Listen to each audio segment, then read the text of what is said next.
Hi, my name is Allison Edrington, and I live in Humboldt County, and there's been a lot happening in the cannabis community this week, and some of it's in the paper, some of it's not, so I wanted to share with you in this video, sort of in the style of my favorite YouTuber, Philip DeFranco.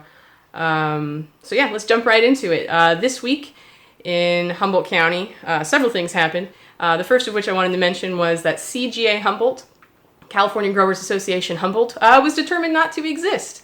As I understand it, the paperwork was apparently not filed, and there hasn't been communication. Humboldt apparently doesn't have a voice, an official voice in the CGA chapter. As I understand it, there's a few farmers who give input, but the rest aren't really sought out to gain input from. So I'm not really sure what a trade association should be doing for Humboldt. There's a lot of possibilities for a trade association to do something really positive in Humboldt. There's a lot of folks who want a trade association to do something, for marketing and for, they're doing a lot of lobbying in CGA right now, but that's not the only goal of a trade association. So anyway, that apparently CGA Humboldt does not exist.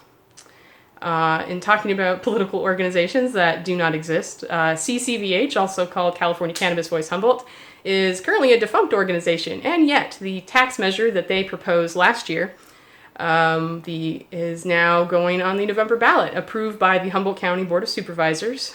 There was a lot of public comment against it. There was some in favor of it. The most recent round of public comment was not published on the Humboldt County Board of Supervisors website, so I couldn't tell you what the final proportion was, positive and negative. But I can tell you that this tax, if passed, will have a $1 per square foot tax for outdoor, $2 per square foot for mixed light, and $3 per square foot on indoor grows. There's not yet clarification on whether mixed lighting includes farmers who use lights for clones and seeds and the like to do their starts before putting them out in the full sun, or so that is not clear yet. And did you read this Humboldt County Supervisor's press release regarding the tax measure when they unanimously voted on it on the consent calendar on Tuesday? You can check it out. There's a couple news sources, and I'll link to it below. But the big takeaway for me was I didn't hear anywhere in there about small farmers. They had briefly talked in one of the meetings about having a lower tax for, under a certain square footage, but that was not mentioned in the press release. There's been no official commitments, and there's actually some concern about the kind of tax they say this is. They call it a cultivation tax, but what kind of tax is that? They want to call it an excise tax, but an excise tax is on production. That's what an excise tax is for any other tax. A tax that's based on square footage and parcel number, that is more in line with what I understand to be, and many others understand to be, a parcel tax. So the big difference between a parcel tax and an excise tax is that a parcel tax would require 66% rather than 50, rather than the normal 50. So that is moving forward and may end up on the November ballot unless it's challenged. The day the Supes voted on this tax and released this triumphant press release, quoting Mark Lovelace and the sheriff, and I believe no one else, a bust happened in Bloxburg that affected someone who had been applying for a permit and was actually sitting there waiting with their consultant to walk the sheriffs through the property. They knew they were coming. They'd given them the keys days before. And what happened, instead of doing a walkthrough to ensure compliance, the consultant and the farmer were both placed in handcuffs, and the crop was chopped, about 1,000 plants. So the sheriff didn't seem to know anything, and no more information has come out as I'm recording this. So I'm not sure what to think yet. But I do think we need to know who the commanding officer was, who made that decision, and what parameters they were using to make that decision, and whether there were any at all. And a little bit last week, you may have missed it, especially if you were stoked about Reggae on the River and all the cool shows that happened. I hear it was a great show. But it was going to be even cooler. The Wonderland Nursery had planned to run a 2:15 area inside the Reggae on the River event. And the sheriff's office came and shut them down on the first day. And I was looking into this because I'm an event producer, and that particularly concerns me. So, in learning more about how this happened, as I understand it, the problem was not that there was going to be a 2:15 area, but because the Mateel Community Center did not put on their event permit application that they were going to be having a 2:15 area. And they did not advertise it. It was all very hush-hush, but someone posted about it on social media. Someone did an interview with a local news station, and the sheriffs politely asked the Wonderland Nursery to shut down the area, and they did. So there were no arrests, there were no citations. It was voluntary compliance. So that happened, and these things are concerning for folks in Humboldt because we're in this period of transition, and farmers are afraid to come out. They don't know if they're going to be able to commit the funds to see these projects through legitimization. They don't. There's a lot of uncertainty, and this sort of thing, the Blocksburg bust, the shutdown at Reggae, the tax measure from a defunct that was supported by a now defunct organization, and a trade association that says our local chapter doesn't exist. It's been a rough week for Humboldt, is what I'm saying, but it's not over yet. I don't mean that in a bad way. What I mean to say is that it's not. What I mean to say is there's hope. We can still come together. We can put aside our drama and our bullshit and make adult decisions together to have a responsible community that pays taxes that make sense. And really, I'm not a farmer. I'm not going to be paying the tax that is on that ballot measure. I just think it's bad policy, which is why I'm against it. But you can be for it or against it. That's your prerogative. If you want to leave a comment and and argue that out, that's fine. But something that's more pertinent right now is getting people registered. There was a settlement. The county had a settlement with HumMap, a local organization that says they represent small farmers, but actually represents a handful of older small farmers. And so it has locked in the deadlines for registration until a full environmental impact review can take place, which could take anywhere between 6 months and 6 years.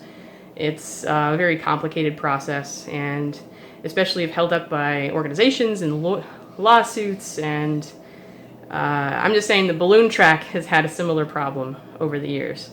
It's not its only problem. So the deadlines, August 23rd, is the deadline to register if you are a current cannabis farmer. If you are a current cannabis farmer, you need to register your activity by August 23rd to get to get marked as that. If you have a new operation, you have until December 31st to file your permit application.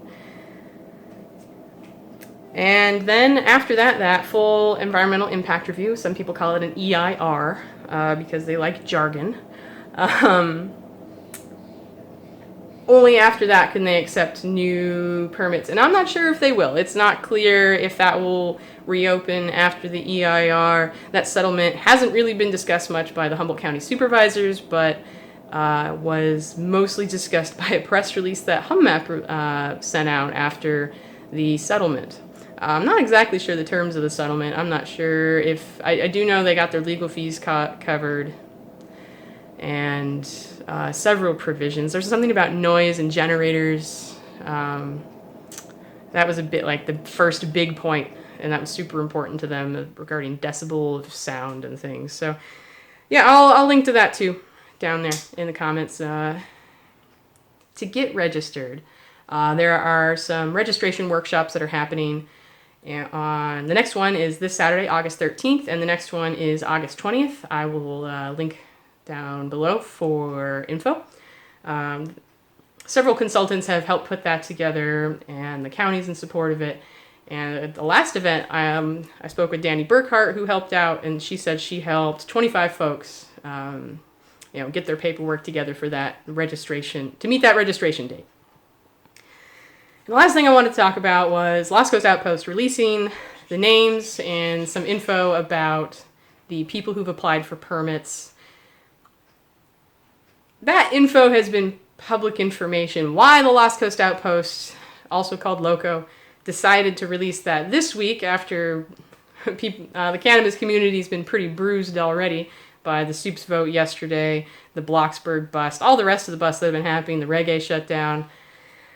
But LoCO loves data. They love their little data projects. And I'm sort of at a loss as to what the purpose of these data projects is. When they had the find the pot on the Google parcel map crowdsource project, what's the purpose? What does the community gain from that? Is there better use of the community? There's been a lot of suicides in the jail. There's a lot of stuff going on. There's what's up with the homeless situation? Can they have some sort of big data bomb for that? I don't know. But what I do know is that they seem to focus this a lot on the cannabis community, and maybe it's because it's this enigma and they're really enticed by it. And, I get that. There's a lot of people who are enticed by it. I'm enticed by it. But, they like to do it without the community. I mean, they do it with the greater Humboldt community, but they don't reach out to the people in the cannabis community for these projects. And maybe they don't have to. They're journalists. They do their thing. But, journalism in Humboldt County is not covering cannabis issues, and I'm not sure it's out of malice. I think it's that the newspapers locally have been drained of funding. They don't have as much going on as they used to, and clickbait is a thing, and complicated policy pieces aren't really big attention grabbers on the internet. So every time you click on that news shooting press release that LoCO's just rerunning straight from the sheriff's office and not giving context to or following up on and running some mugshots that, for people who haven't been convicted, that's a thing. And it is what it is. And they're not the only ones doing it. They at least publish a lot that the North Coast Journal doesn't even talk about. The Times Standard has been putting out some really good pieces on the cannabis tax, and I even learned something from a recent Times Standard article by Will Houston that the Humboldt State University, these students have put together these business resources, and I'll link to that too down below, that are intended to help people navigate this process of registering and applying and coming into compliance. Because really, at the end of the day, we want Humboldt to be a better place. We want these farms and businesses to be sustainable, both environmentally and economically. And we want it to be not just big farmers who are being successful. So I'm about to run out of space on my phone, so I'm going to have to wrap this up. But the Humboldt County Cannabis Chamber of Commerce is meeting tomorrow, as I'm recording this on Wednesday, so it'll be Thursday, August 11th, and it'll be at the Amelia's restaurant in Garmerville. So I hope to see you there.